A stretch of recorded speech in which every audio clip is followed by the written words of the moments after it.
There's a quick check off the highway not too far away from where I live. It's the only thing open 24/7 in my rural middle of nowhere town. It's about a 25-minute drive if I'm speeding, which I usually am. So, to translate for all you city folk, it's basically right next door. My sleep schedule is beyond atrocious, so I've been to that quick check more than a handful of times. I like to think I'm pretty generic looking and nondescript, meaning I blend in well, but it wouldn't surprise me if some of the late-night workers recognize me by now. This happened just last week, so most of the details are still painfully fresh in my mind. It was past midnight, and I was coding on my laptop. My productivity and focus peaked between the hours of 9 p.m. and 3 a.m., so I was in that flow state that any hard worker craves.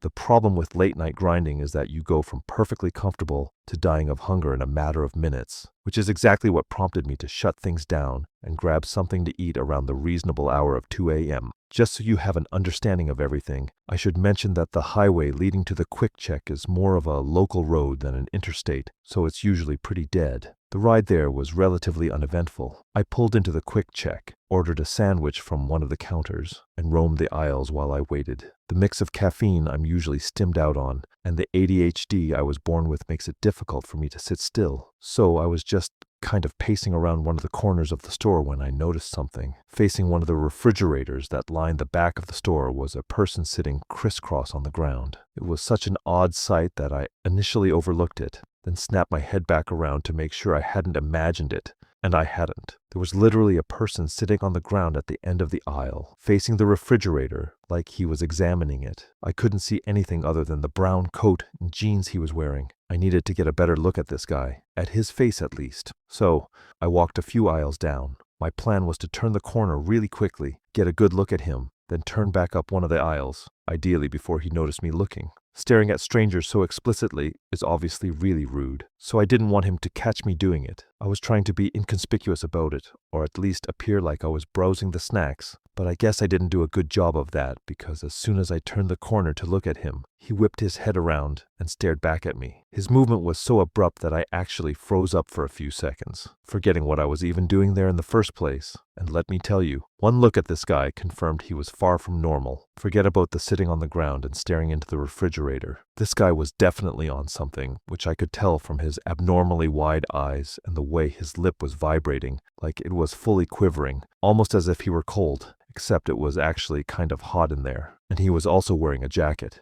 His posture was all twisted up too, like he was straining instead of sitting, if that makes any sense. But the worst thing by far was the look he was giving me. He wasn't smiling, and he wasn't scowling either. He was staring blankly at me, with this deady stare that made it kind of seem like he actually was dead. The whole scene was freaky as hell. After staring at each other for an uncomfortable amount of time, I finally averted my eyes and dipped up one of the aisles, eager to get my food and leave. It wasn't ready yet, though. I stood at the counter and waited. The anxiety was getting to me, so I angled myself to face the corner of the store where the guy had been sitting. I was half expecting him to emerge from one of the aisles, at which point I'm not sure what I would have done, but he never did. Eventually, my food was ready. I promptly left the store without another thought. I thought that was the end of it, but as I was turning to get back on the highway, I saw something move out of the corner of my eye. I glanced back toward the store and saw a person running full speed from the store entrance to the far end of the parking lot. I was already halfway onto the highway at that point, but as soon as I saw what looked like a brown coat, I knew it was him. As I drove past the quick check,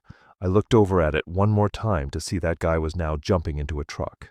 I didn't even want to imagine what a guy like that could possibly be rushing to do at 2 a.m. I was just happy I had nothing to do with it. I sped off, just wanting to get home in peace. After a few minutes, the last of the fluorescent storefront lights faded into darkness behind me, and I was driving through desolate nothingness once again. I'm used to being the only car on the road when it's that late at night, which is why it was so surprising when I noticed headlights in my rearview mirror. But it was even more surprising when I realized the headlights were getting closer, meaning they were going faster than me, and I wasn't exactly driving the speed limit. My first thought was that I was about to get pulled over, so I instinctively slowed down a bit. The headlights kept approaching, and I knew what was about to happen. Police lights were about to start flashing, and my night was about to be ruined. But once the car finally got close enough, I realized it wasn't a cop. It was that guy from the quick check. Never been more certain of anything in my life.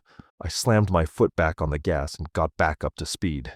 The guy behind me started flashing his lights at me and honking, and I didn't know what to do. Try and outrun him or pull over and just pray that he'd keep going. I was in a sedan and he was driving a truck, so I figured I could outrun him. The faster I went, though, the more terrified I became. I can only describe that feeling as true terror, the feeling that you're literally approaching death. By the time I'd gotten up to 100 miles per hour, the voice in my head was screaming that I was going to die if I kept accelerating. I swerved into the right lane, hoping he'd shoot by me, but instead he actually swerved to stay behind me. I started slowing down with the intention of pulling over on the shoulder. But the moment I took my foot off the gas, the truck actually rammed into me. I grabbed the wheel to stabilize the car and realized I was in a life or death situation. The guy telling me was trying to kill me. Everything was happening so fast, I couldn't think. I knew he was going to try ramming me again, and at that speed, I knew I would be lucky not to spin out.